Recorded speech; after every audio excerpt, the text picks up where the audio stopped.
भूमिका। राष्ट्रीय एकता के लिए सरदार वल्लभ भाई पटेल के योगदान को भुलाया नहीं जा सकता। उनके विचार आज भी प्रासंगिक हैं और हमेशा हम सबके लिए प्रेरणा स्रोत रहेंगे।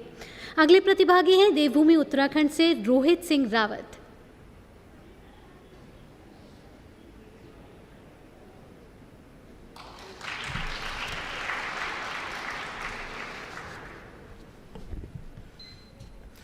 जब देश खोखली आजादी के जश्न में सोया था, तब रातों जगकर एक सरदार ने अखंड भारत का संकल्प बोया था।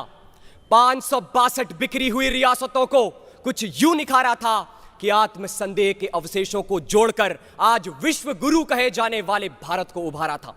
अगर ना होता वो सरदार, तो ना जाने इस ऋषियों की धरती से क्या क्या चिंता था, और स्वयं को एकता का आदर्श कहने वाला ये देश आज भी बैठकर अपने टुकड़े गिनता था। खंड खंड बिखरे भारत को एक ध्वजा के तले समेटा था वह और कोई नहीं, लौह पुरुष इस धरती का निष्कपट बेटा था। नमस्कार। पहला, 4 धामों के गढ़ कहे जाने वाले राज्य उत्तराखंड का प्रतिनिधित्व करते हुए और नेहरू युवा केंद्र नैनीताल का आभार व्यक्त करते हुए मैं रोहित सिंह रावत आज सरदार वल्लभ भाई पटेल की स्मृतियों संग प्रस्तुत हूं। 31 अक्टूबर 1875 नदियाद गुजरात में पैदा हुआ एक आम आदमी वल्लभ भाई जवेर भाई पटेल को उनके संकल्प, दृढ़ता और स्वार्थ रहित व्यक्तित्व ने भारत और हर भारतीय के लिए सरदार पटेल बना दिया। वकालत की पढ़ाई के लिए विदेश जाने के अवसर को अपने भाई के लिए त्यागने से लेकर भारत देश के प्रथम प्रधानमंत्री की कुर्सी के त्याग तक पटेल साहब का जीवन कर्तव्य निष्ठा की जीती जागती उपमा रहा। कथन को यथार्थ करना मानो पटेल साहब के लिए एक अभिन्न अंग था। पटेल साहब का मानना था कि इस देश का हर एक युवा इस देश में चल रहे हर एक कार्य में अपनी भागीदारी निभाए। अगर पटेल साहब के लिए कहा गया कि हिमालय सा अडिग वो, गंगा सा सरल, लौह सा तीव्र वो, गंगा सा शीतल, ये सभी पटेल साहब की चरित्र की विशेषताएं रही।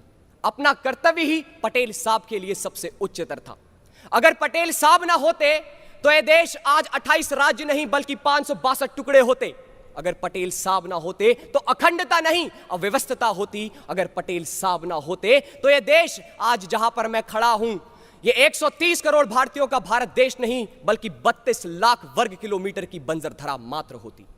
ये देश जहां 56 प्रकार के भोग बनते हैं, जहां एक दिन में अनेक त्योहार मनाए जाते हैं, जहां कोस कोस पर वाणी बदले 4 कोस पर वाणी, ये इस देश के लिए सामाजिक रूप से, धार्मिक रूप से, आर्थिक रूप से इस देश को अखंड करना असंभव होता। अंत में अपनी वाणी को विराम देते हुए बस इतना कहूंगा कि जो है अटल, जो है प्रखर, जो दया धर्म का धाम है, जो एकता देश प्रेम का नाम है, सरदार वल्लभ भाई पटेल को पूरे देश का सम्मान है, आभार है। धन्यवाद। धन्यवाद रोहित सिंह रावत। राष्ट्रीय एकता और आधुनिक भारत के पर्याय